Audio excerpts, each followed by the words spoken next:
Kayu besi rawa sepanjang 17 meter ini disiapkan untuk membuat salib. Melihat panjangnya, timbul pertanyaan, siapakah yang akan disalib? Siapapun itu, pasti sesuatu yang lebih besar dari mereka. Tapi Frankie Woro, Casimilus Awe, dan warga suku Auyu di Papua Selatan ini tak akan melukai siapapun.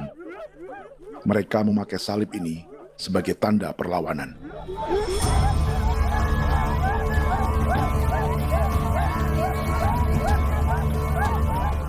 Yang mereka lawan memang lebih besar, yaitu pemerintah Republik Indonesia. Pemerintah sedang mengincar 2,5 juta hektar hutan orang Papua untuk proyek tanaman industri pangan dan energi.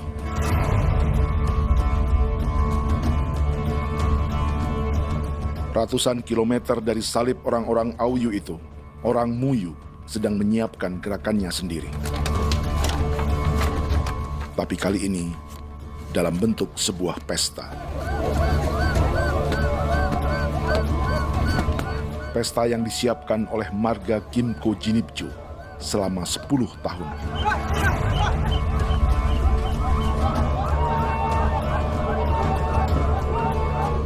Sosok di marga ini adalah Willem Kimco, orang asli Papua yang tak punya kartu identitas kewarganegaraan manapun.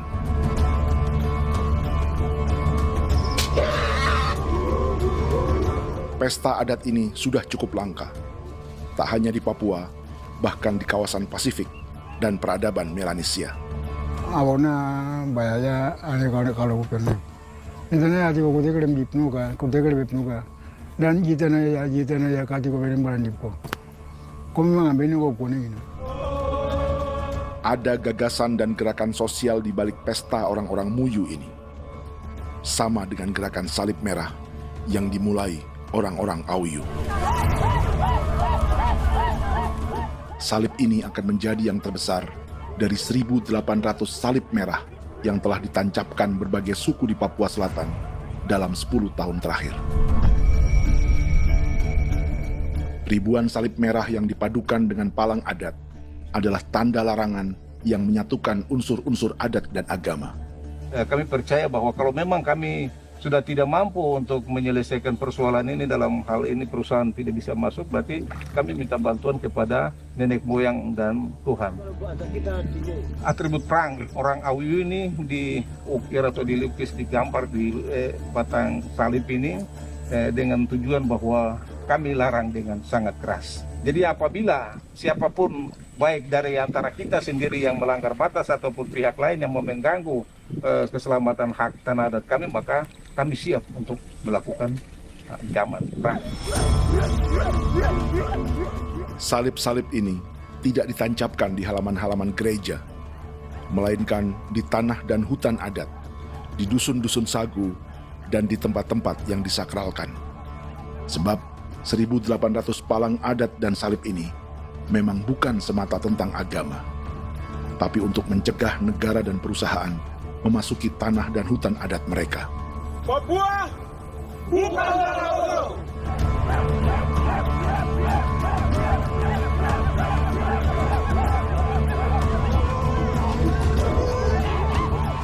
Di zaman TikTok ini, kami ingin menceritakan semua ini lewat film yang pendek.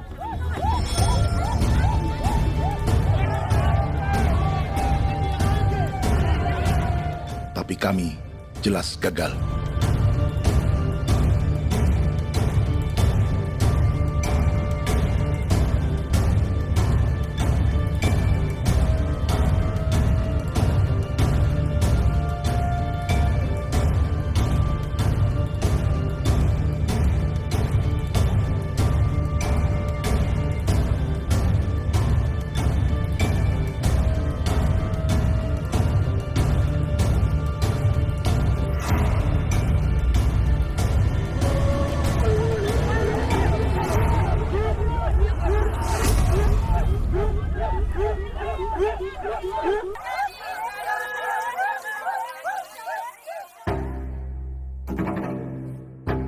Di planet ini, ada 5 pemilik hutan hujan tropis terluas yang tersisa. Kongo di Afrika, Brazil, Peru, Bolivia, dan Indonesia.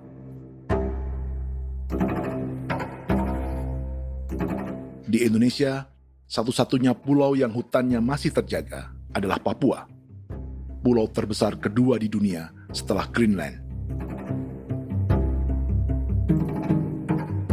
Lewat sejarah kolonialisme yang panjang, pulau ini kini dikuasai 2 negara. Bagian barat oleh Indonesia yang juga dikenal sebagai West Papua, dan bagian timur menjadi Papua Nugini. Dan tepat di perbatasan ini, di bagian Indonesia, sedang terjadi proyek pemusnahan hutan terbesar di dunia.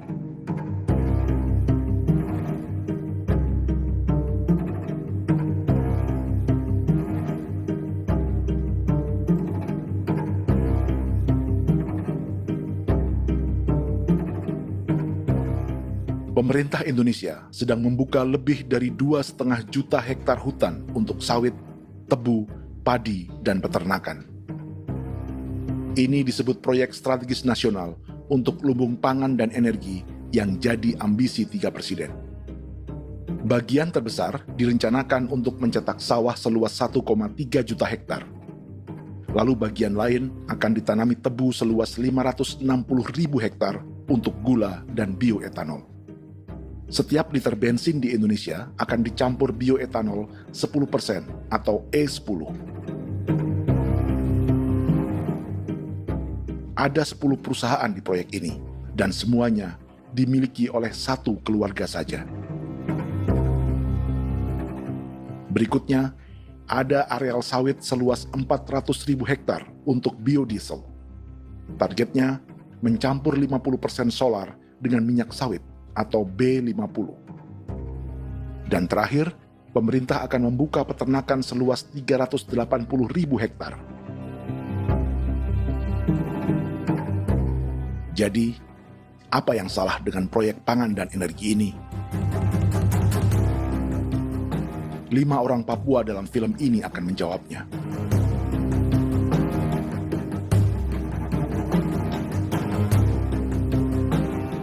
Yang pertama adalah Yasinta Moiwen dari suku Marin.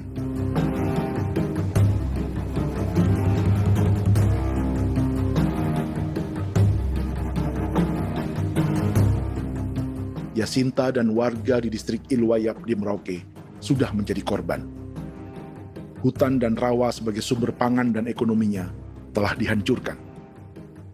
Jalan sepanjang 135 km sedang dibuat, dan di kiri kanannya akan dicetak 1 juta hektar sawah.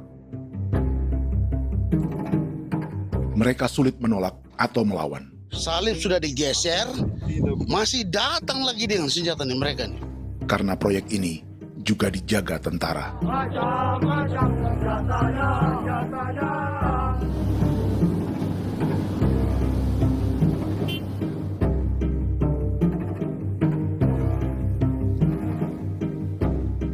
Yang kedua adalah Natalis Buer di distrik Tanah Miring, Merauke.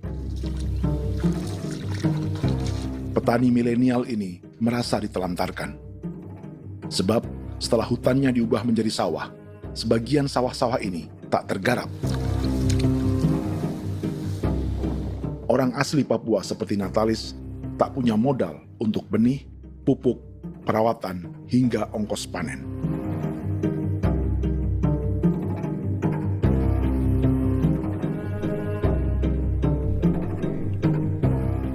Orang ketiga adalah Vincent Kuipalo dari suku Yenan di distrik Jagebob, Merauke. Vincent dan suku Ye sedang menjadi korban. Hutan adat orang-orang Ye sedang dihancurkan untuk perkebunan tebu dan bioetanol. Tanah mereka juga diincar untuk markas-markas militer, pasukan yang akan menjaga proyek pangan dan energi ini.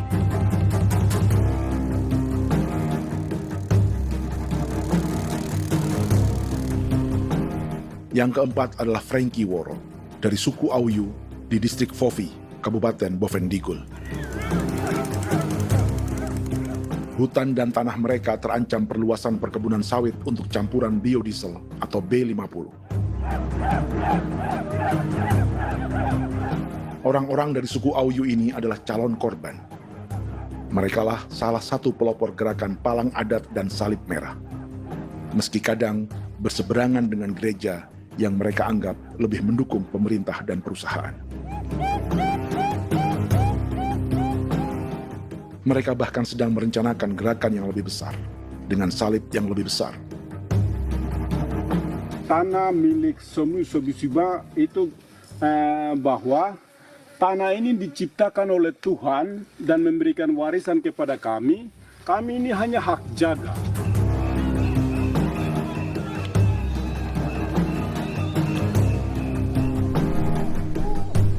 Sosok kelima adalah Willem Kimco dari suku Muyu di Bovendigul. Tokoh adat dari Muyu ini hidup di garis belakang proyek negara, sehingga belum menjadi korban. Tapi mereka sedang bersiap menghadapi segala kemungkinan. Tinggal di belantara dan perbatasan membuat sebagian mereka tak punya status kewarganegaraan. Tapi mereka telah hidup jauh sebelum ada Indonesia atau Papua Nugini.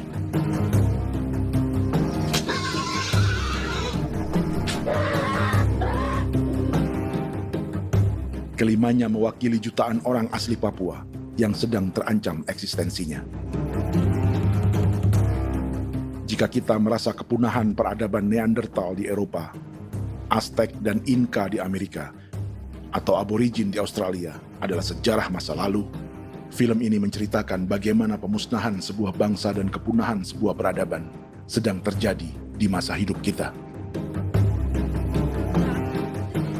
Kepunahan bukan karena kerusakan lingkungan dan ruang hidup semata, juga karena dihantam 60 tahun operasi militer.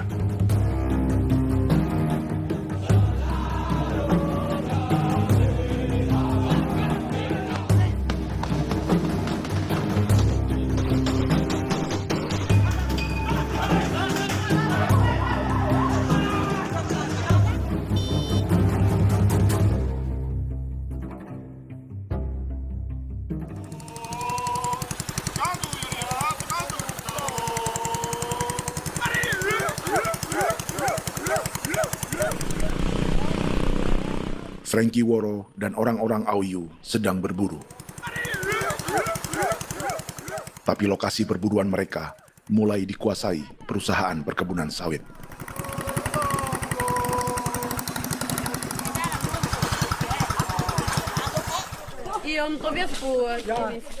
Kita akan menuju arah ke Inabusu. Di sana kami akan masuk di wilayah konsesi perusahaan PT Indo Asiana Lestari, dan di situ ya ada survei-survei mereka yang mereka pernah lakukan, tapi juga kami ada lakukan tanda-tanda saksi di sana.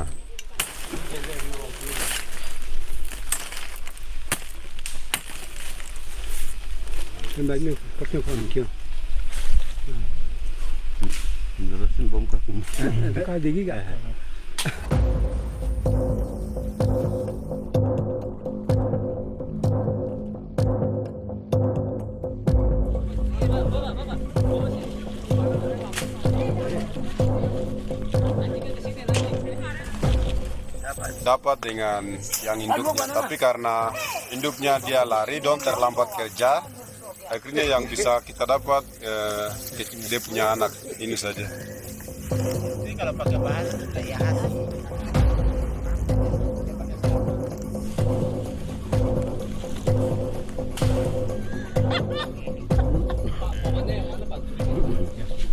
Pohon ini pohon bitanggur, dia punya kayu ini kita biasa gunakan untuk kerja perahu, dan juga kulit depu getanya itu kita pakai untuk kerja ini, panah-panah ini lem, jadikan lem ini, panah-panah.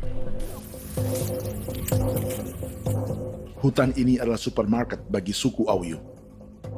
Juga lumbung pangan atau bank untuk menyimpan deposito kekayaan alam. Hutan juga tempat yang penuh dengan sejarah suku, situs budaya, dan tempat-tempat sakral. Inilah yang sedang mereka pertahankan dari incaran pemerintah dan perusahaan. Untuk semua alasan ini, mereka menancapkan ribuan salib merah.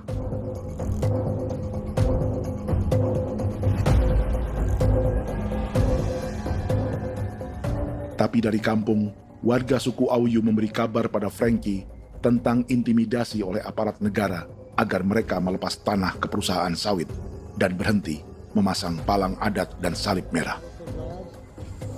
Ada beberapa titik yang saya sudah siap, tetapi di sini emergensi dari saya, terutama di Kampung Sokangon, PT Damai Timber.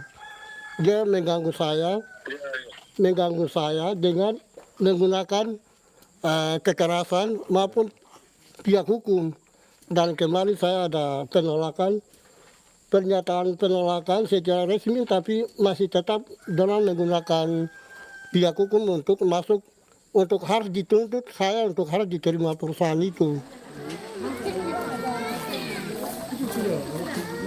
Kita di situ ada 15 marga, tetapi 15 marga juga tidak setuju.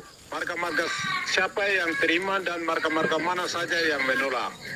Nanti kita lihat dari pertimbangan itu, dan di situ dan kita undang mereka untuk bicara dengan kami.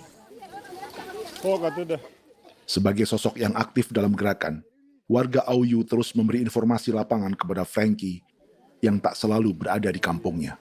Izin pernyataan yang mereka paksa saya untuk tanda tangan itu, tapi sementara saya tidak tanda tangan. Data semua ada di tangan saya.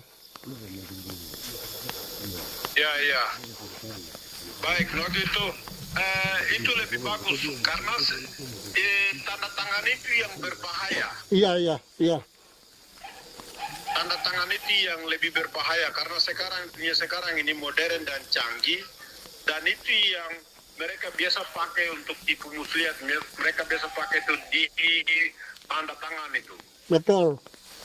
Dari Bambisa juga di Sofia dia masuk untuk memaksakan kami marga untuk harus menerima perusahaan itu. Tapi kemarin kami sudah menolak. Babinsa di sini nama bosku. Itu yang sekarang strategi militer yang sekarang mereka pakai. Jadi yang penting masyarakat itu yang benar-benar mau menolak siap dukung ketua marga siapa yang nanti tampil. Ini adalah peta konsesi sawit untuk biodiesel dalam proyek strategis nasional. Dan di distrik Fofi inilah, orang-orang Auyu hidup dari sungai dan hutan. Tapi Frankie di Bovendigul masih lebih beruntung. Setidaknya dibandingkan Yasinta Moyen di Merauke yang sudah kehilangan hutan dan rawanya.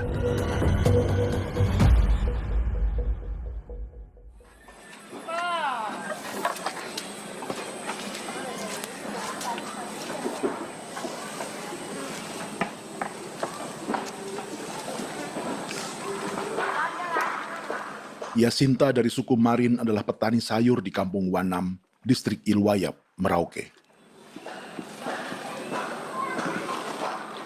Memanfaatkan lahan yang ada, ia berkebun dan menjual hasilnya ke pasar kampung.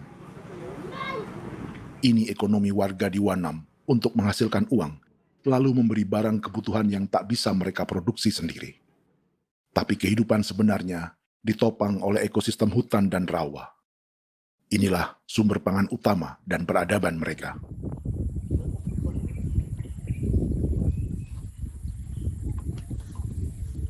Namun ketenangan ini diusik ketika tiba-tiba Juli 2024, di Pelabuhan Wanam datang ratusan alat berat untuk proyek pangan dan energi pemerintah.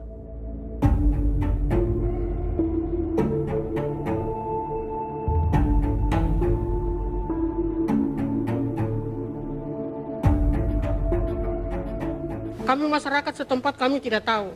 Kami kaget pagi-pagi kapal sudah ada di pelabuhan kami.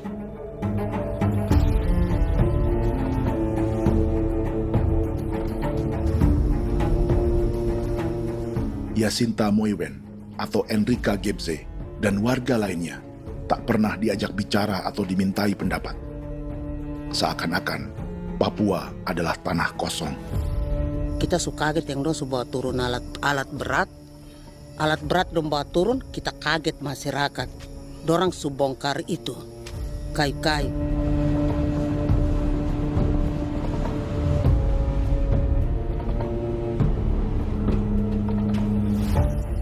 Bersamaan dengan alat-alat berat itu, juga berdatangan tentara Indonesia untuk mengawal proyek pembukaan hutan milik Jacinta.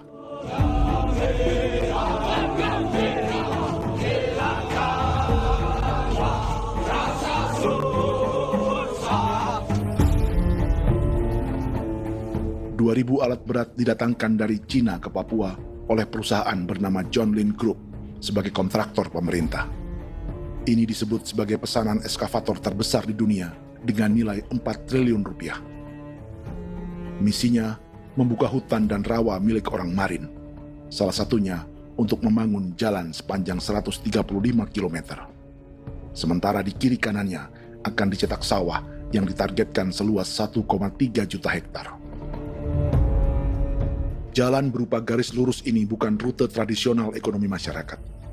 Jalan ini akan menghubungkan kawasan perkebunan sawit dan tebu di sebelah timur, juga untuk mobilisasi pasukan militer. John Lin Group adalah perusahaan yang dimiliki Andi Samsudin Arsyad atau yang dikenal dengan Haji Isam. Sebagian orang mengenalnya sebagai pengusaha yang hobi balapan mobil.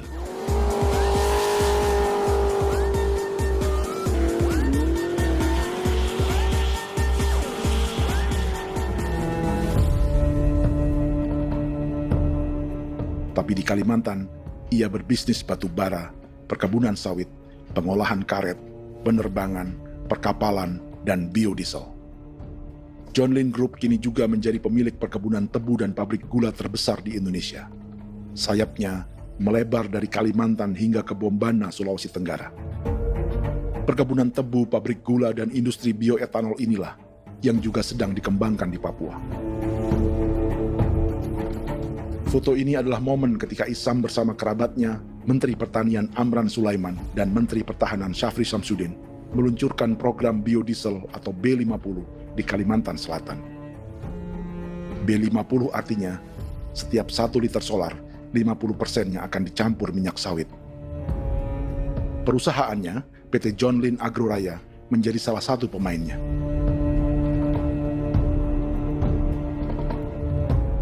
Sepanjang tahun 2025, saham PT John Lin Agroraya pernah naik hingga 700%.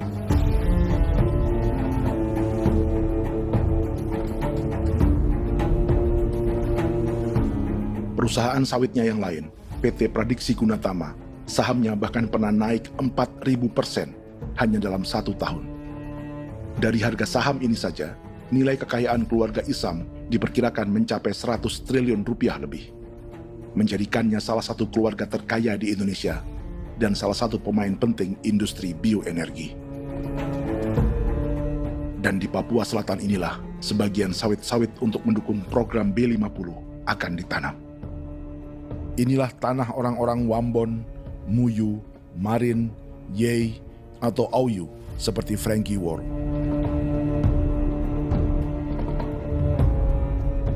Haji Isam pernah menjadi tim kampanye nasional Presiden Joko Widodo dalam pemilu 2019 saat melawan Prabowo. Bintang Mahaputra Utama diberikan kepada Saudara Andi Syamsuddin Arsyad.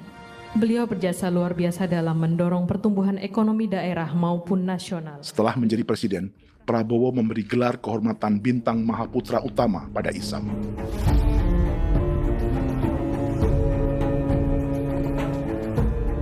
Sejumlah menteri Prabowo, juga kerabat dan orang-orang yang pernah bekerja di perusahaan Isam.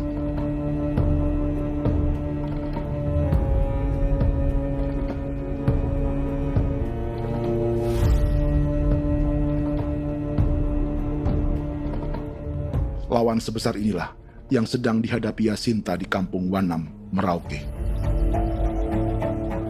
Atau petani perempuan lain seperti Enrika Gebze. Jadi alam kita ini sudah rusak. Jadi kita itu biasa jalan dari sini tuh harus pasang jerat di situ, harus cari makan di situ lagi. Itu tempat-tempat itu pasang-pasang jerat, tempat babi, rusa, sekarang sudah tidak ada lagi.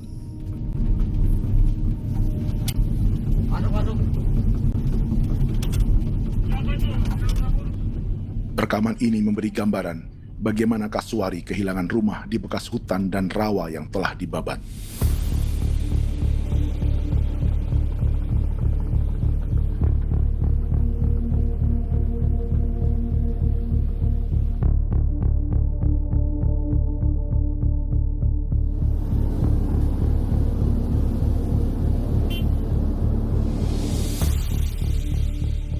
Keterlibatan tentara dalam proyek pangan dan energi di Papua memakai dalih bahwa ancaman terhadap negara kini tak hanya perang secara militer,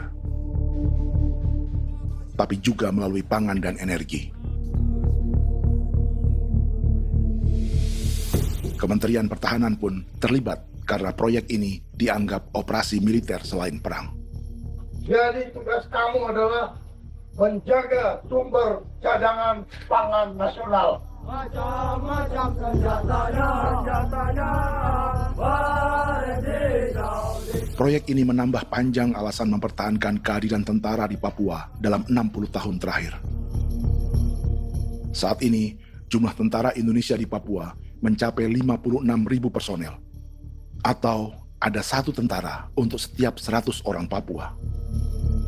Bandingkan dengan rata-rata nasional, di mana hanya ada 1 tentara untuk 696 penduduk Indonesia. Itu belum termasuk polisi. Artinya, 1 orang Papua dijaga lebih banyak senjata dari rata-rata penduduk Indonesia. Tanah dan hutan diambil secara sepihak untuk kepentingan pembangunan batalion dan bandar antariksa. Ini bentuk perampasan masyarakat. Penolakan kehadiran markas-markas militer terjadi di sejumlah tempat di Papua.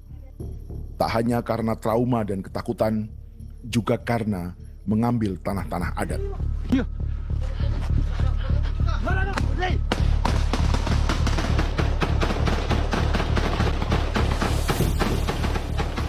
Salah satu alasan mengapa militer terus ditambah di Papua, karena masih ada perlawanan dari Organisasi Papua Merdeka atau OPM selama 50 tahun terakhir.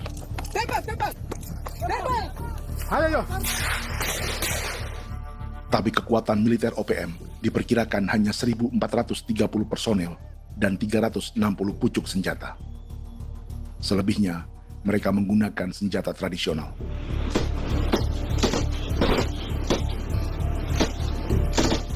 Dengan demikian, kekuatan tentara dan polisi di Papua 58 kali lebih besar dari gerilyawan Organisasi Papua Merdeka.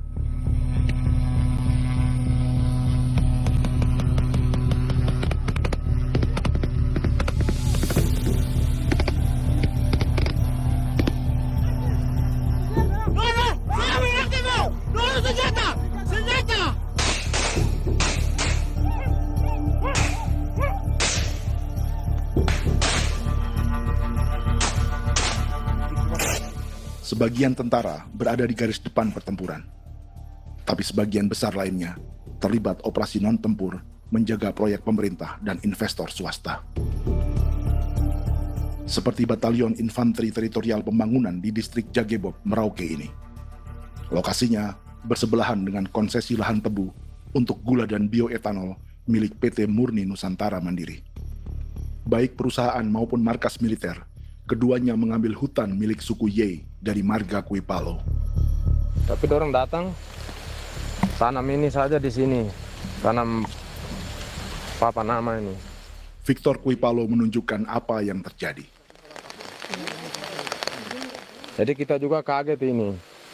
Nah, kalau ini papa nama ini memang, ini papa nama ditanam tapi bukan haknya mereka yang ini. Ini hak kami di sini, hak dusun kami, marga Kuipalo yang punya hak dusun ini. Setelah memasang patok, alat berat mulai bekerja untuk membangun markas militer di tanah orang Ye.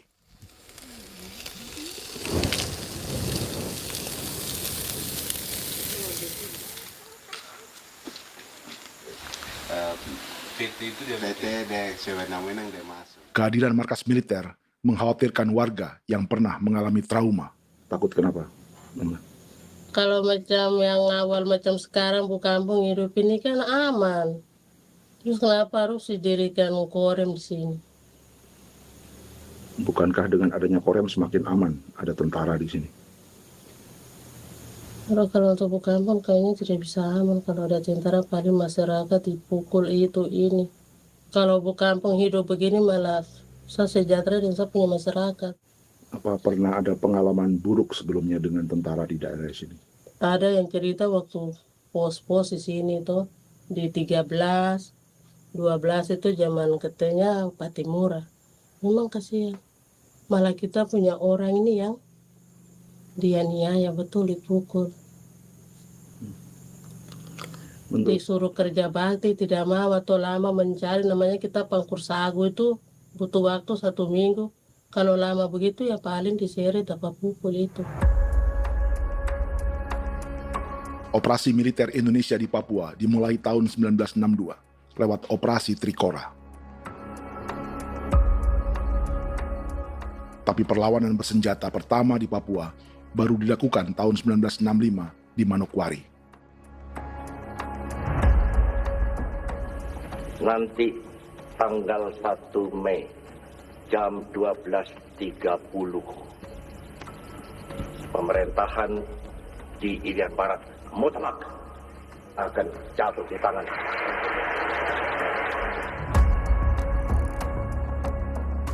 Sejak itu, selama 60 tahun, operasi militer untuk menaklukkan Papua terus dilakukan. Salah satu operasi militer paling berdarah adalah Operasi Wibawa untuk memenangkan Indonesia dalam jajak pendapat tahun 1969. 643 orang tewas di Paniai. Lalu disusul 4.146 korban tewas antara tahun 1977 hingga 1978.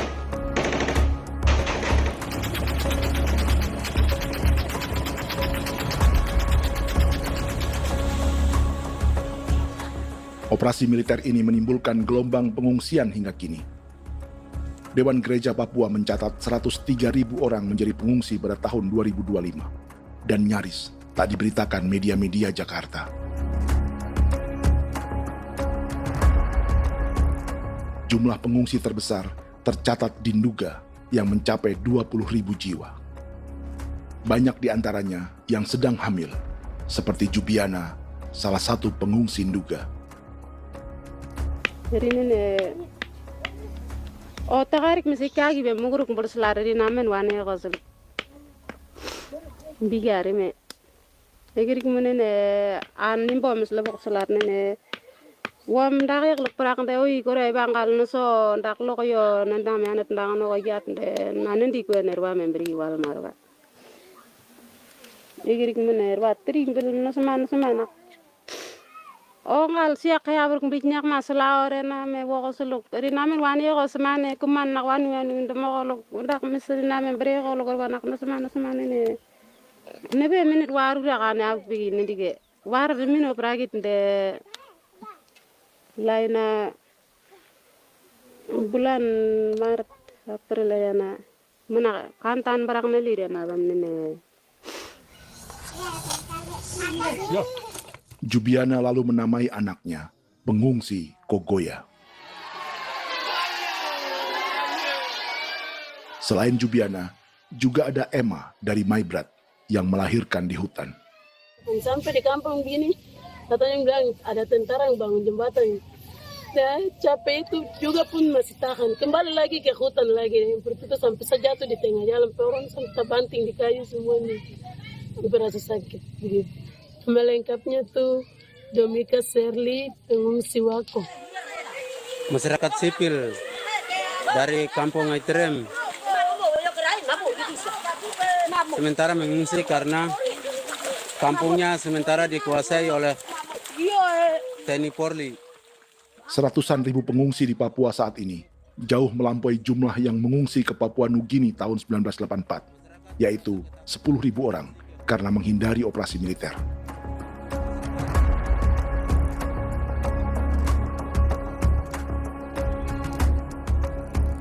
Bersamaan dengan operasi militer, eksploitasi sumber daya alam Papua juga dilakukan sejak masuknya tambang emas dan tembaga Freeport pada tahun 1967.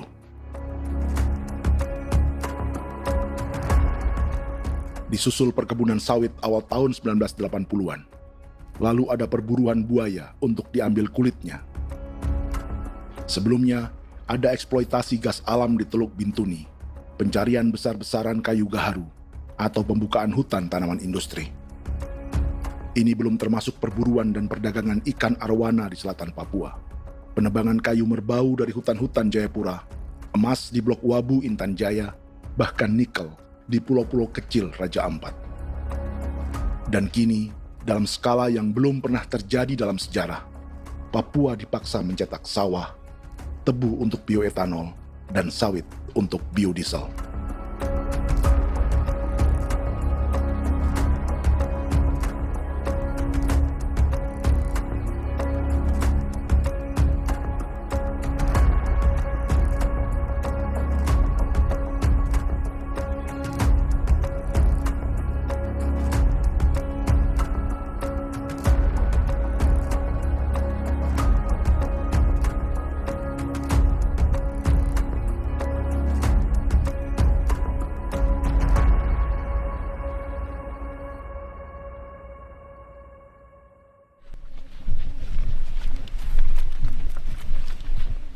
Inilah yang sedang menimpa keluarga Vincent dan Victor Kuipalo di Merauke.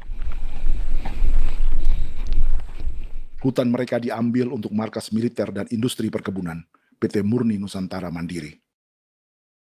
1 dari 10 perusahaan yang diberi konsesi untuk menanam tebu dan memproduksi gula serta bioetanol seluas 52.000 hektar.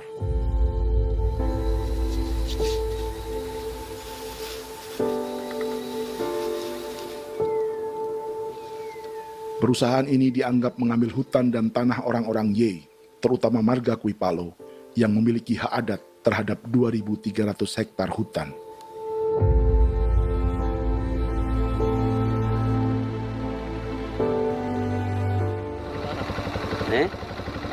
Tentara? Tentara. Oh iya, tentara.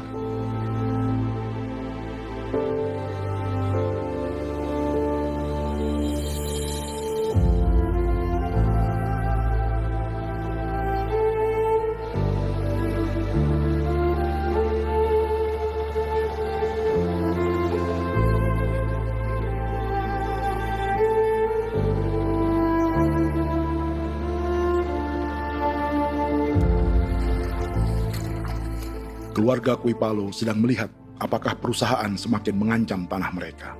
Dan kekhawatiran itu terbukti. Iya, makanya tadi saya bilang ini dari sini saja dekat ini sudah masuk di dalam ujung lapang ini. Ini hutan, yang ini hutan yang dorong ada bongkar sekarang ini. Ini sudah punya alat tuh dekat ini. Dekat sekali ini. Ini di sini. Nacau, kelapa itu yang jalan lama, jalan setapak ini. Dari udara, terlihat alat-alat berat semakin mendekati tanah orang-orang Ye, marga Kuipalo.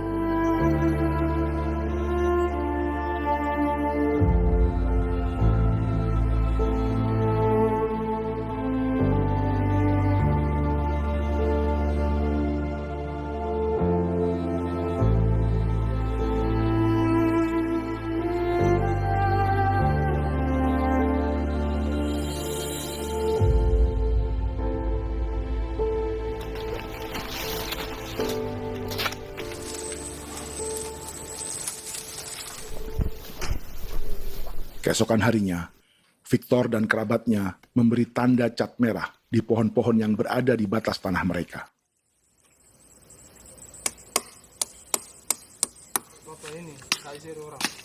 Tapi tanda peringatan adat ini tak diindahkan perusahaan.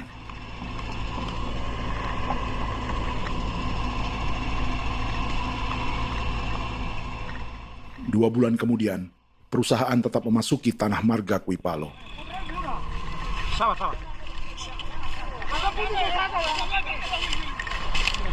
Kami manusia, kau lihat. Tapi sudah sakit hati sekali saya kasih tahu adik. Ini sama baik ini kalau pikiran berubah lagi hari ini. Kami juga punya tangan, hanya beda rambut. Mister itu juga. Woi,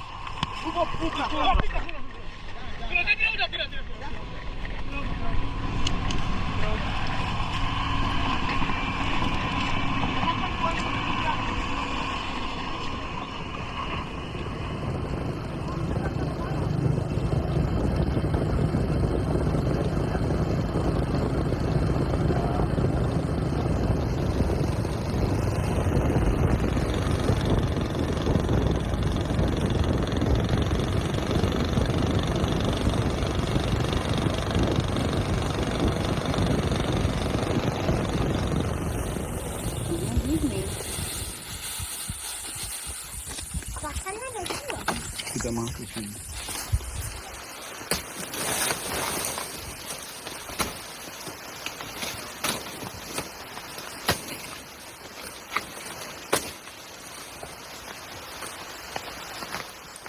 Jadi ya untuk itu seperti saya katakan tadi, apakah lebih baik kita tidak usah ada kah atau bagaimana, kita pisahkan, pisahkan dari negara ini kan?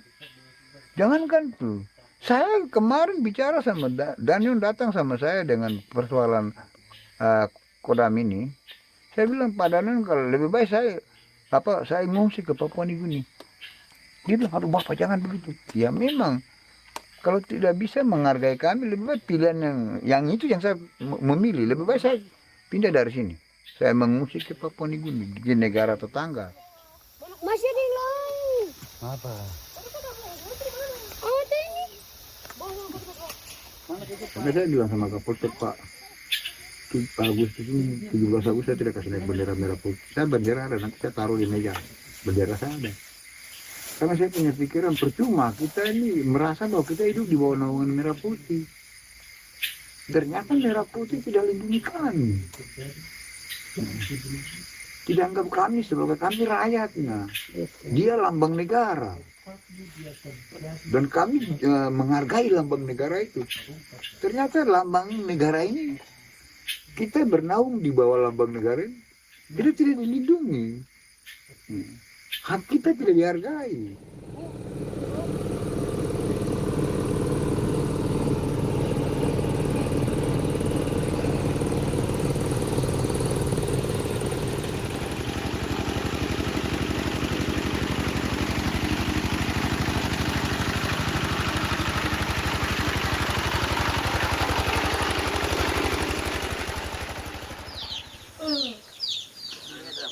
Marga Kuipalo dari suku Ye terus mendapat teror dan intimidasi agar melepas tanah mereka yang hanya dihargai Rp300.000 per hektar.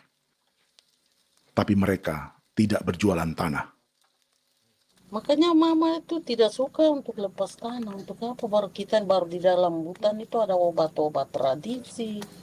Itu sudah Kalau macam ada sayur juga, kita ambil sayur yang dia tumbuh sendiri.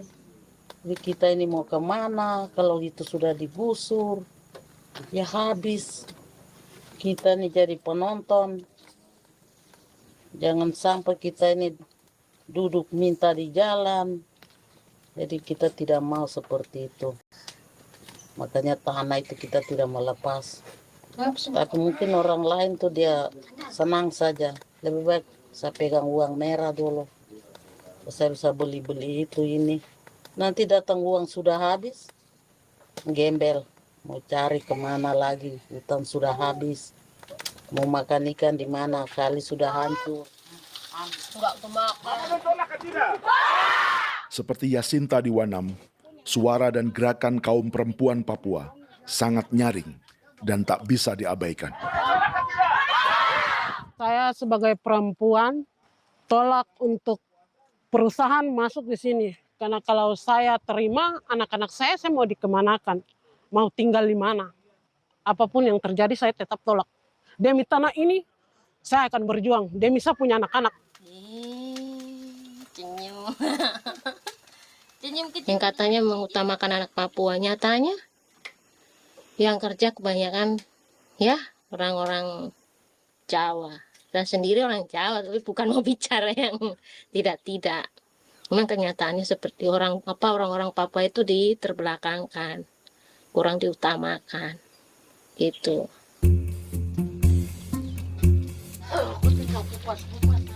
Proyek food estate seperti mencetak sawah bukannya tak diikuti warga Papua.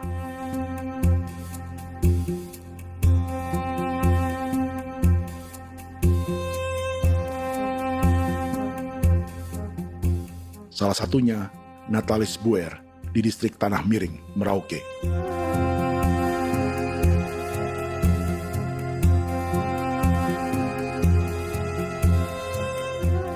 Setelah menghabisi hutan, pemerintah Indonesia mencetak sawah untuk tanaman padi karena beras mulai menjadi makanan pokok menggantikan sagu. Sebagian besar penggarapnya adalah warga transmigran yang datang sejak era 1980-an. Bahkan petani transmigran sudah ada sejak Belanda membuka proyek padi kumbe di distrik Kurik. Lokasi yang sering jadi langganan pejabat Indonesia memamerkan sawah di Papua. Tapi Natalis juga ingin belajar menanam padi atau bersawah. Namun ia kesulitan karena dibutuhkan modal untuk benih, pupuk, hingga pemeliharaan dan panen. Lalu sawah-sawah ini pun mulai dikuasai pendatang.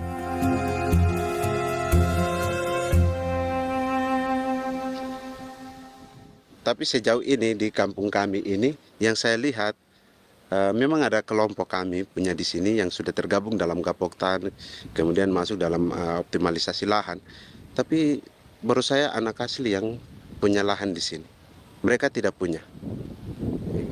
Pemerintah dalam hal ini adalah Kementerian Pertanian bersama-sama Kementerian Pertahanan yang dalam hal ini pada garis di bawahnya adalah TNI Angkatan Darat memberikan support yang maksimal kepada masyarakat khususnya di Merauke dalam rangka. Saya kemarin habis 9 juta. 9 juta ya? Iya, 9 juta karena dia sudah tidak dipakai toh. Ya. Dia sudah... Perempuan Papua seperti Filomina juga mau bertani. Pemerintah memberi bantuan Rp900.000 per hektar lewat program optimalisasi lahan atau OPLAH. Tapi dibanding biaya produksi dan harga jual gabah, Filomina mengaku berkali-kali rugi dan kini memutuskan tak lagi menggarap sawahnya. Terus kita harus cari uang untuk kondek. Betul. Karung kita beli. Karung beri sendiri lagi. Tenda kita beli. Ini dari yang offline ini don tidak siapkan. Tidak ada. Tidak ada ya, jadi mama don sendiri. Itu yang saya ada bilang, 900.000. Itu modal untuk Kerja sawah ini. Mulai dari kerja sampai nanti panen. Panen. Wih, ngeri sekali. Iya, lucu toh? Tidak dapat itu. Betul, Mam. Dong maksud begini. Kalau disuruh tanam ubi berhektar-hektar, mari datang. Kita tahu cara rawatnya bagaimana, iya. Tanamnya bagaimana, tanam model bagaimana supaya hasilnya model begitu. Kita tahu. Kalau yang ini kan kita baru belajar. Sebagian hutan milik warga Senayu di Merauke sudah dibuka untuk sawah dan kebun tebu oleh PT Global Papua Abadi.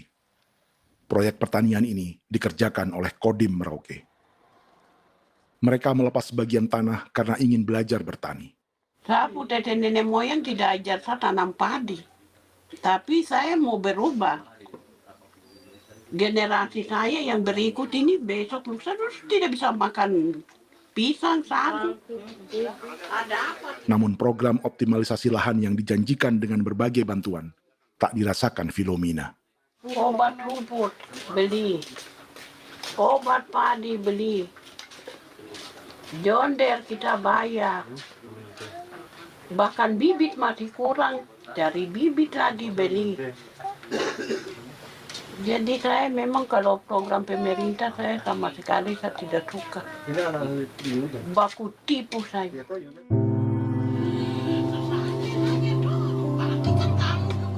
Mereka merasa ditinggalkan sendiri, jatuh bangun belajar bertani padi.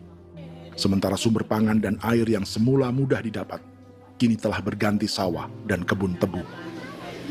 Dulu kita masih bisa jalan, nanti masak di kali, pakai air kali. Minum pakai air kali. Sekarang, kok mau masak?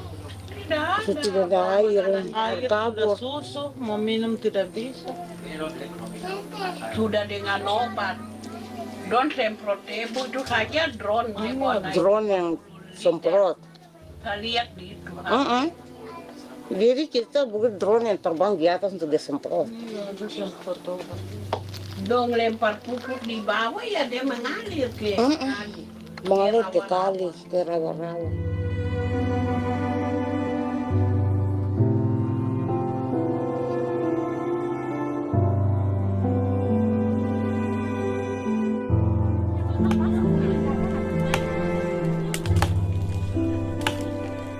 Seperti pertanian sawah bagi orang Bali atau Toraja, bagi orang Auyu dan suku-suku lainnya di Papua Selatan, sagu juga bukan semata tentang pangan.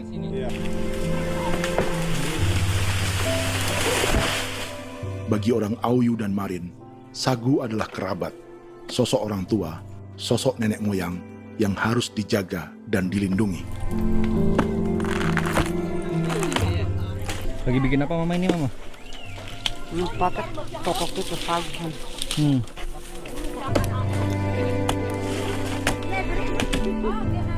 Itu orang tua kami, orang tua nenek moyang kami yang korban dirinya kemudian menjadi pohon sagu untuk kebutuhan hidup kami. Kami diingatkan oleh leluhur, sagu itu tidak boleh digusur dan tidak boleh diganggu dengan cara apapun, dan di dalam rangka kepentingan apapun tidak boleh. Kamu harus bela, bahkan sampai nyawa pun harus menjadi taruhan demi membela keselamatan, keberadaan sagu di atas tanah ini.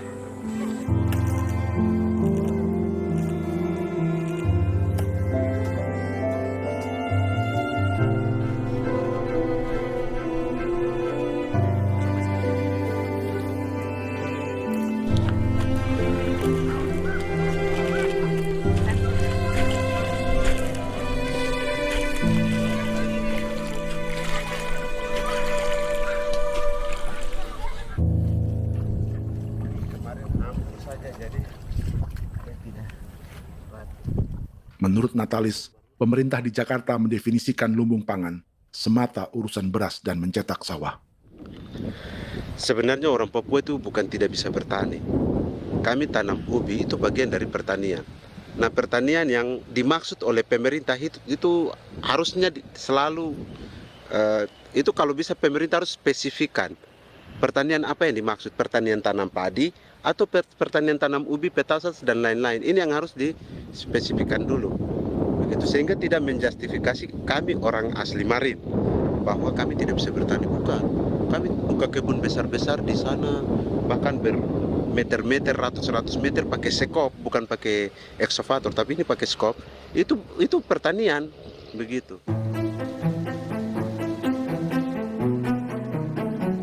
Bagi Natalis, alih-alih memaksimalkan sawah-sawah yang sudah ada untuk petani Papua, pemerintah selalu membuka hutan baru, seperti dikerjakan perusahaan John Lynn Group dan melibatkan tentara. Padahal, sejarah keterlibatan militer dalam proyek food estate atau cetak sawah adalah sejarah kegagalan yang bertubi-tubi 4 presiden selama 30 tahun terakhir.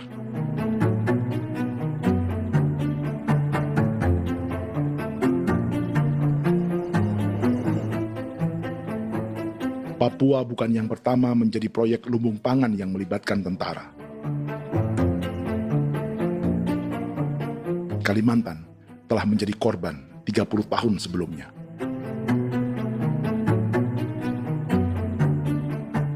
Ini adalah bekas hutan yang sudah dibuka di Pulang Pisau, Kalimantan Tengah. Tahun 1996, di era Presiden Jenderal Soeharto, ia menghabisi 1 juta hutan di lahan gambut untuk mencetak sawah demi memenuhi ambisi swasembada beras, bukan swasembada pangan. Hutan tropis Kalimantan dihabisi dalam skala yang belum pernah terjadi dalam sejarah. Di bawah rezim militeristik, tak ada yang berani melawan keinginan Soeharto, termasuk orang Dayak seperti Kuneng. Nggak bisa dihalangi itu. Nggak boleh dihalangi. Ya kalau ada kata-kata aja menghalangi, sudah kita diseret ke kepolisian dulu. Atau bisa langsung di PKI-kan. Iya, di PKI-kan gitulah. Jadi kita tuh nggak berani apa-apa dulu tuh. Apa maunya aja. Misal bilangnya A. Setahun setelah pengundulan hutan skala besar itu, tahun 1997, untuk pertama kalinya Kalimantan mengalami kebakaran lahan dan kabut asap terbesar dalam sejarah.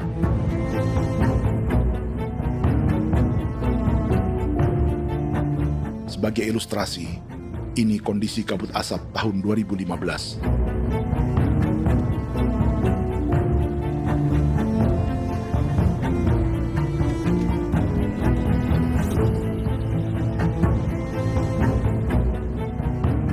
Proyek 1 juta hektar sawah Jenderal Soeharto itu gagal.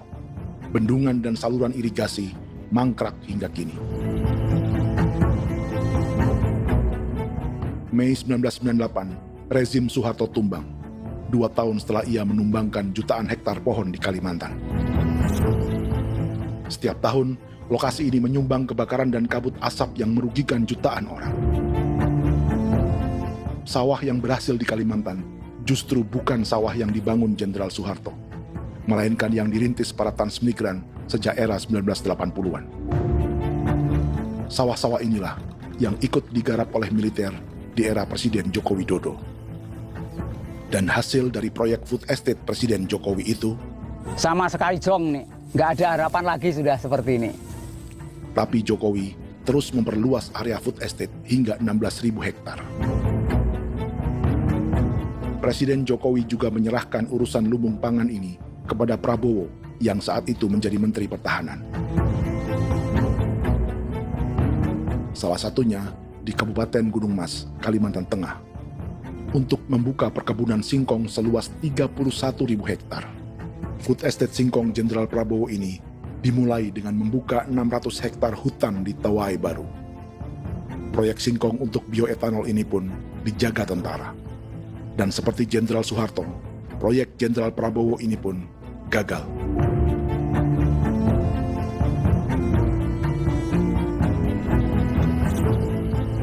Dengan reputasi ini, Joko Widodo dan Prabowo justru sedang membuka 2,5 juta hektar di Papua.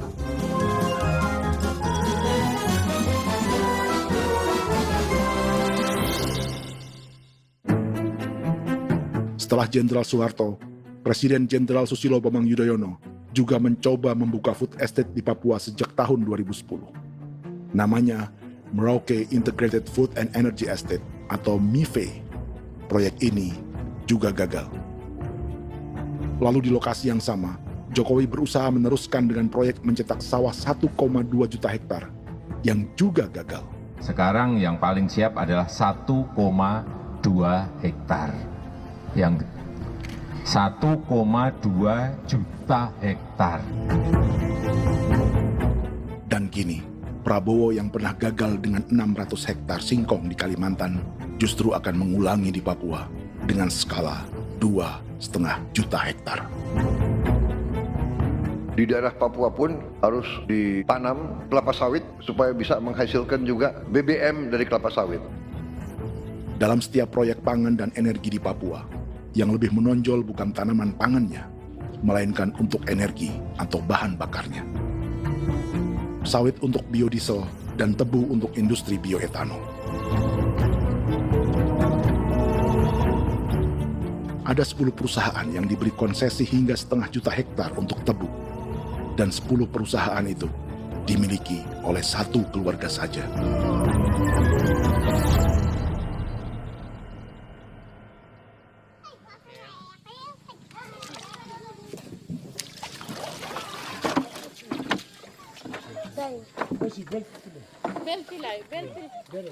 Para perempuan Auyu di Bovendigul akan berangkat memancing. Priska Beni membantu menyiapkan perahu.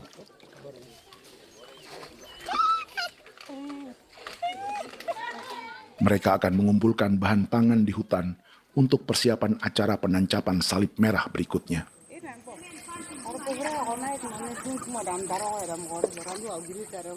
Priska sudah mengambil posisi memancing.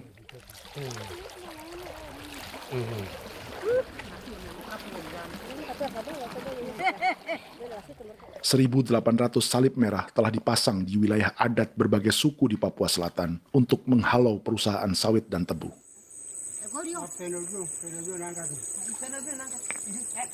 Maria Tebung yang paling muda datang membawa hasil.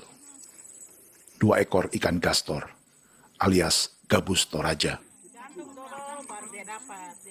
Sebagai generasi Z, pendidikannya sampai sekolah dasar. Di perusahaan perkebunan seperti sawit atau tebu, ijazah SD hanya bisa menjadi buruh kasar. Tapi ia tak tertarik.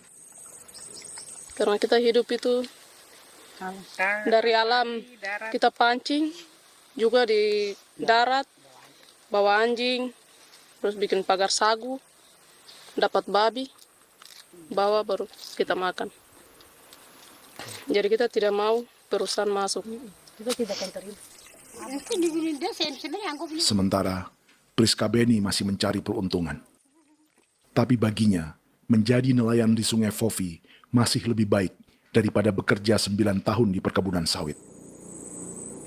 Sudah pengalaman, jadi kita tidak mau lagi. Sudah berapa lama ketika kerja itu? Selama di sana. 9 tahun di sana. 9 tahun?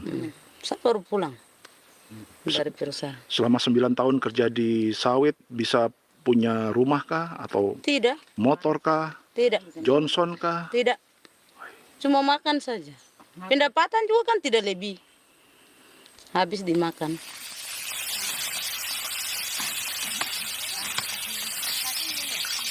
Satu minggu libur berapa hari? Tidak libur. Minggu tetap kerja? Tetap kerja. Tidak bisa ke gereja? Hari Minggu kerja. Hari Minggu juga kerja. Dia tidak mengenal agama perusahaan itu.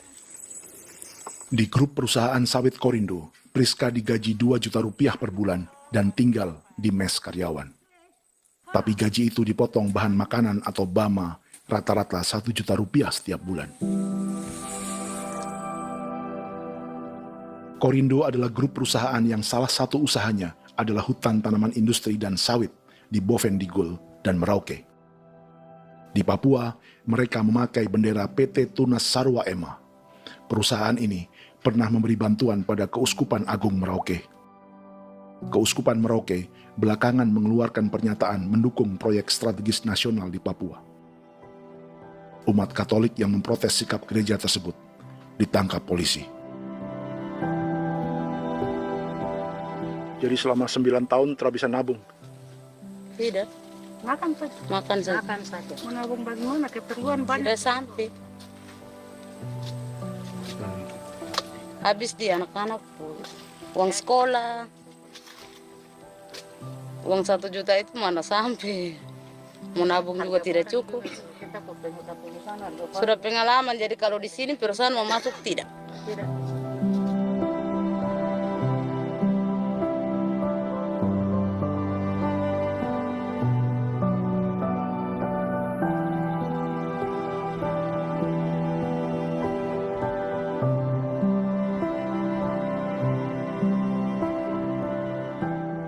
Dan menu makan siang seperti ini agaknya sulit bagi buruh sawit atau tebu yang digaji 2 juta rupiah per bulan. Generasi Z seperti Maria Tebung atau generasi milenial seperti Priska Beni punya matematika ekonominya sendiri. Sawit untuk biodiesel atau tebu untuk bioetanol tak akan ada bedanya bagi mereka.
Perkebunan tebu 1,5 juta hektar di Merauke adalah ide 3 presiden untuk menggenjot penggunaan bioenergi sebagai campuran bahan bakar fosil.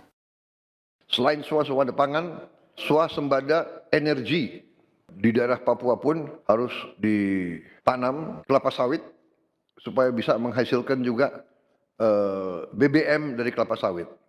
Juga tebu menghasilkan etanol. Singkong, kasava juga untuk menghasilkan etanol. Bioetanol adalah bahan bakar nabati atau tumbuhan yang dapat dicampur dengan bensin. Sama dengan program biodiesel yang mencampur solar dengan minyak sawit. Pertamina saat ini sudah menjual BBM bioetanol dengan campuran 5% yang dipasarkan dengan merek Pertamax Green 95. Tapi pemerintah ingin menaikkan kadarnya menjadi 10% atau E10. Maka ke depan kita akan mendorong untuk ada E10. Kemarin malam sudah kami rapat dengan Bapak Presiden.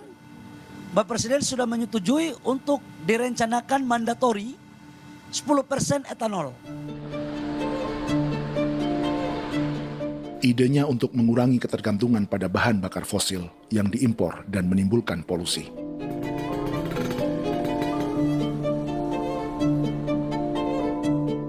Tapi bioetanol bukannya tak mengorbankan lingkungan, hutan, rawa, dan manusia. Karena program E10 membutuhkan 7,3 miliar liter bioetanol, maka lahan yang dibuka untuk menanam tebu bisa mencapai 1,3 juta hektar. Sementara saat ini, luas perkebunan tebu di Indonesia hanya 500 sampai 600 ribu hektar. Artinya, butuh lahan baru hingga 800 ribu hektar untuk menanam tebu. Dan 500 ribu hektar diantaranya sedang dibuka di Papua. Hutan yang tadinya untuk menumbuhkan pangan berubah jadi tanaman untuk bahan bakar di jalanan. Kecepatan pulihnya hutan beradu dengan jumlah dan kecepatan kendaraan di jalanan.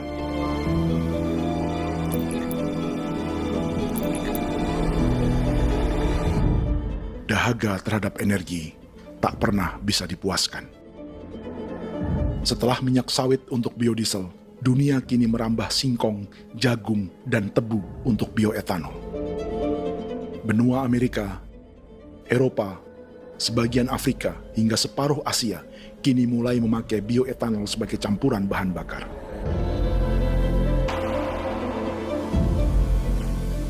Selain perebutan lahan, masa depan dunia juga dibayangi semakin mahalnya harga pangan karena persaingan antara perut manusia dengan tangki kendaraan.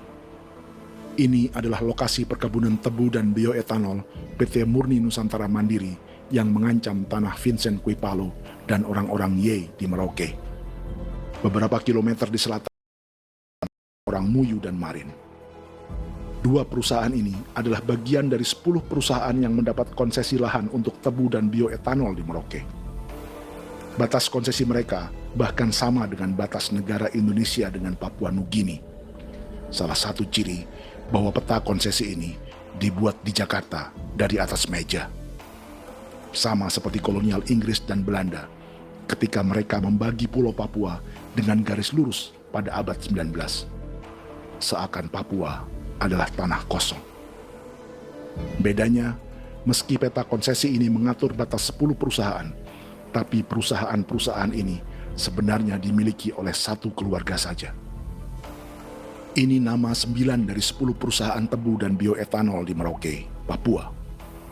99% saham mereka dimiliki sebuah perusahaan bernama PT Merauke Nusantara Manis.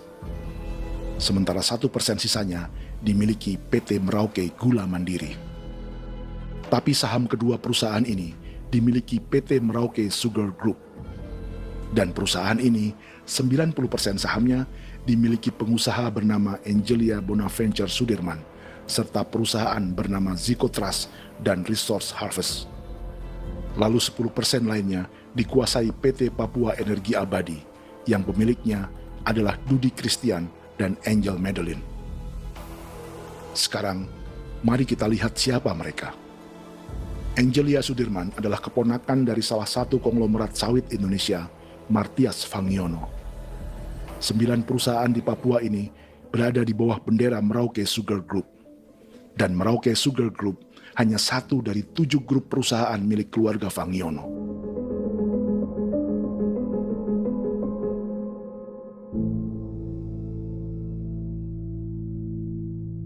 Ini Martias Fangiono. Seperti Haji Isam, Martias selama ini dikenal sebagai pengusaha sawit yang kini merambah bisnis tebu dan bioetanol. Ini momen saat penanaman perdana tebu di Merauke bersama Presiden Joko Widodo Juli 2024. Di sini juga ada anak Martias Fangiono, yaitu Wirastuti Fangiono. Wirastuti adalah salah satu yang menonjol dari keluarga Fangiono. Tahun 2025, Forbes mencatatnya sebagai konglomerat termuda dengan kekayaan 23 triliun rupiah yang mengendalikan 2 grup usaha, FAP Agri dan Surya Dumai Industri. Keduanya adalah perusahaan sawit dan biodiesel. Anak dan bapak ini adalah investor utama bagi Jokowi dan Prabowo untuk proyek tebu dan bioetanol di Papua. Sementara yang ini adalah mertua Sitorus, pemilik raksasa agribisnis dunia, Wilmar International, yang juga memegang konsesi sawit di Papua lewat berbagai perusahaan. Tapi mertua kini memakai bendera baru, yaitu KPN Corporation, atau Karunia Prima Nastari. KPN inilah yang memiliki kelindan bisnis dengan keluarga Fangiono untuk proyek tebu Merauke. Apalagi grup Wilmar yang didirikannya juga pemain gula utama di Australia. Tahun 2010, Wilmar membeli 100% saham perusahaan gula terbesar Australia, Sucrogin. Akuisisi senilai 1,5 miliar dolar Amerika ini langsung menjadikan Wilmar salah satu pemain tebu terbesar dunia. Sebagian bibit tebu yang ditanam di Merauke adalah varietas yang dikembangkan Lembaga Riset Gula Australia atau Sugar Research Australia. Sugar Research Australia lalu menjalin kontrak pengembangan bibit dengan PT Global Papua Abadi milik Fangiono. Tapi masalahnya, Sugar Research Australia adalah badan publik yang tugasnya memajukan petani tebu dan sebagian dananya berasal dari pajak warga Australia. Itu artinya, warga Australia membiayai pengembangan bibit tebu untuk investor dan pemerintah Indonesia. Dokumen ini menunjukkan bahwa lembaga yang dibiayai warga Australia itu pernah memiliki kontrak penyediaan bibit dengan PT Global Papua Abadi milik keluarga Fangiono. Kontrak itu baru berakhir pada November 2024. Artinya, saat Presiden Jokowi dan keluarga Fangiono menanam bibit tebu pada Juli 2024 ini, kontrak itu masih berlaku. Nama lain dalam keluarga ini adalah Siliandra Fangiono, yang pada tahun 2024 dijuluki Raja Sawit Termuda dengan kekayaan 39 triliun rupiah dalam catatan Forbes. Ia mengendalikan grup First Resources. Secara umum, keluarga Fangiono memiliki 20 perusahaan di Sumatera, 32 perusahaan di Kalimantan, 1 di Jakarta, 2 di Singapura, dan 25 perusahaan di Papua. Di Papua, perusahaannya tersebar dari Sorong, Mapi, hingga Merauke.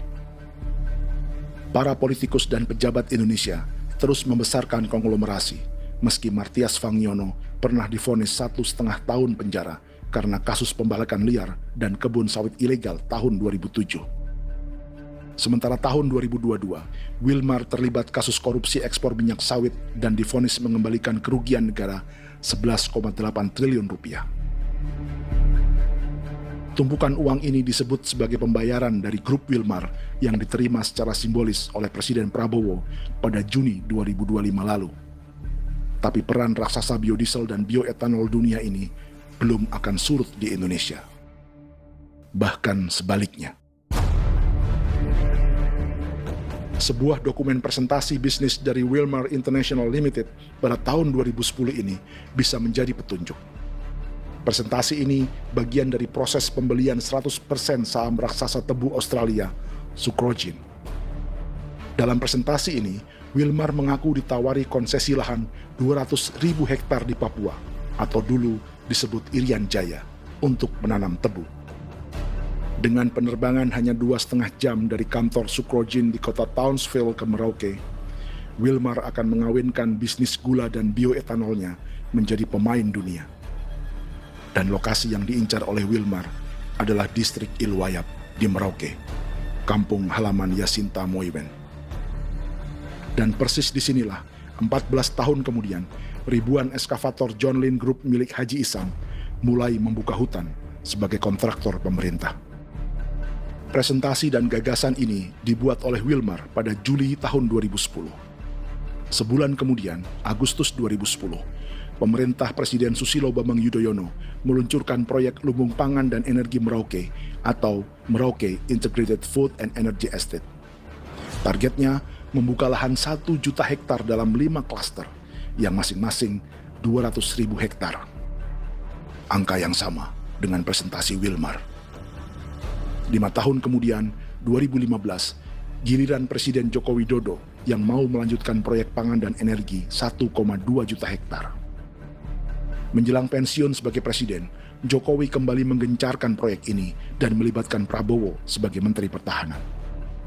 Jokowi lalu mendukung Prabowo sebagai presiden berpasangan dengan anaknya, Gibran Rakabuming Raka sebagai wakil presiden. Kini, setelah menjadi presiden, giliran Prabowo yang melanjutkan proyek bioetanol dan biodiesel dengan memobilisasi militer dan melibatkan pejabat-pejabat yang juga para elit partai koalisinya.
...300 tahun lalu, hutan-hutan di Pulau Jawa dalam waktu singkat berubah menjadi perkebunan tebu di bawah rezim kolonial Belanda.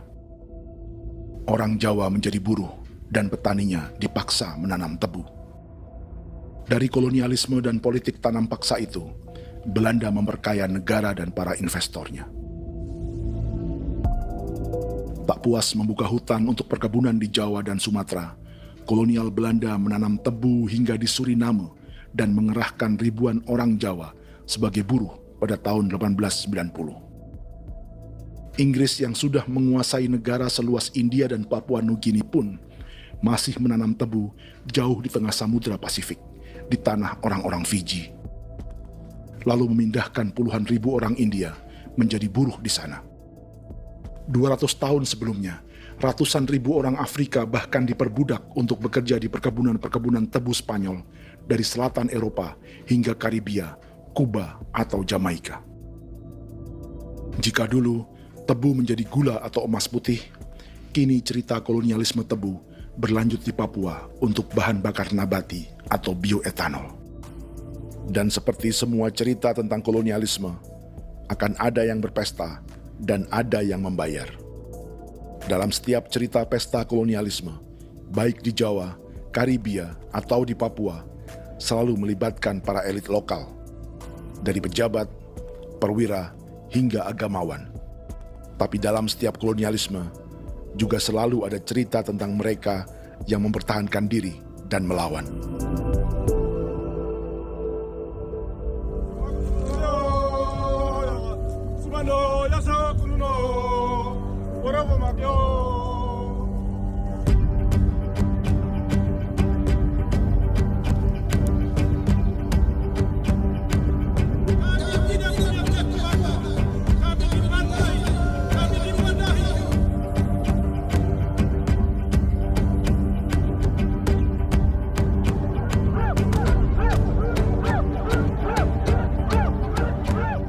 Dalam sejarah Gereja Katolik banyak pemimpin-pemimpin yang adalah tanda petik itu adalah Judas-Judas juga.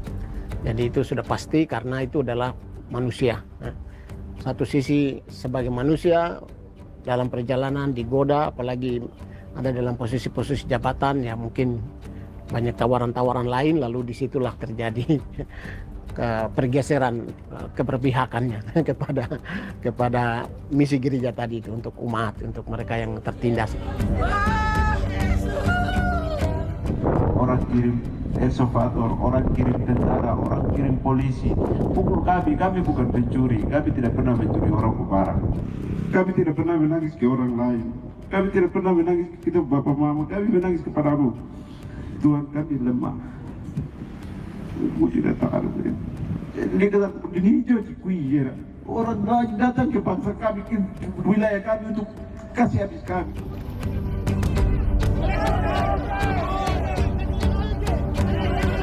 Ya Hakimam Dehi, Ya Hakimam Dehi, Bono Ya Hadikul Dehi, Bono Ya Hadikul Dehi.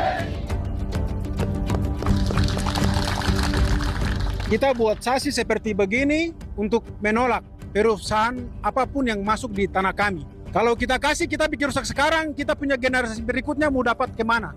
Jadi kita nyatakan sikap di sore hari ini, kami tolak. Apa yang dilakukan pemerintah untuk PSN adalah kejahatan. Pemerintah bagian dari kejahatan, aktor perusak dan pembunuh terhadap negara, terhadap alam, hutan, terhadap manusia. Jadi negara jadi aktor pembunuh. Jadi Pilatusnya siapa? Negara, pemerintah Jakarta ini. Tanah Wiu bukan tanah kosong. Masyarakat tanah kami masyarakat. Perusahaan tolak. Lihat asal.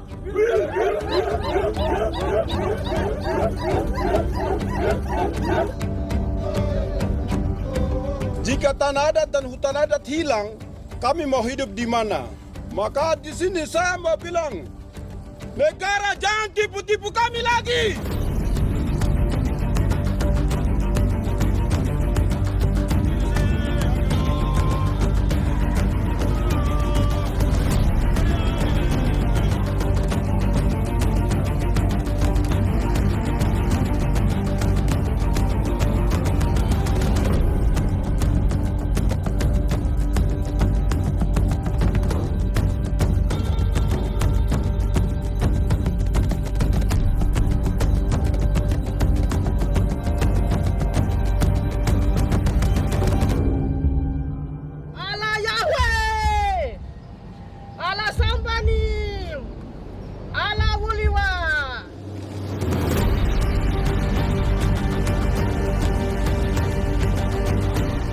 Kalau kami dianggap orang Papua itu bagian daripada Republik, tolong hargai kami.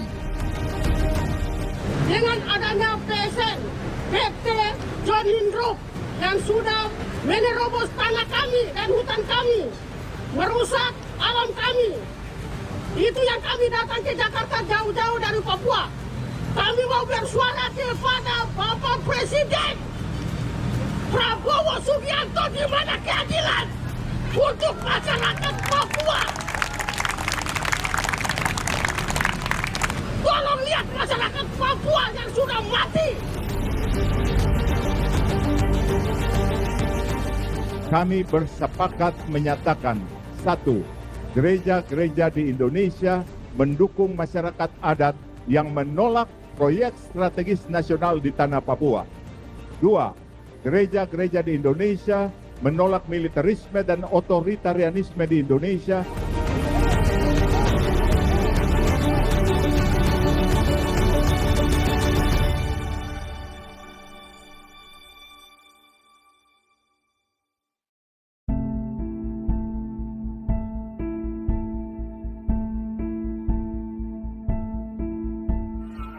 Kita sering merasa banyak hal buruk sudah jadi cerita sejarah. Dan kita sekarang hidup lebih baik, lebih beradab, atau mustahil melakukan kejahatan seperti di masa lalu. Kita tidak lagi menghukum mati orang dengan memenggal kepalanya. Kita menembaknya atau menyuntik racun agar tertidur dan mati. Tapi ada hal-hal yang tak berubah. Salah satu pembantaian yang kuat di ingatan kita adalah kejahatan Nazi atau genosida di Rwanda. Padahal pembantaian juga sedang terjadi di masa kita, seperti di Gaza, Palestina. Penghancuran sebuah peradaban seperti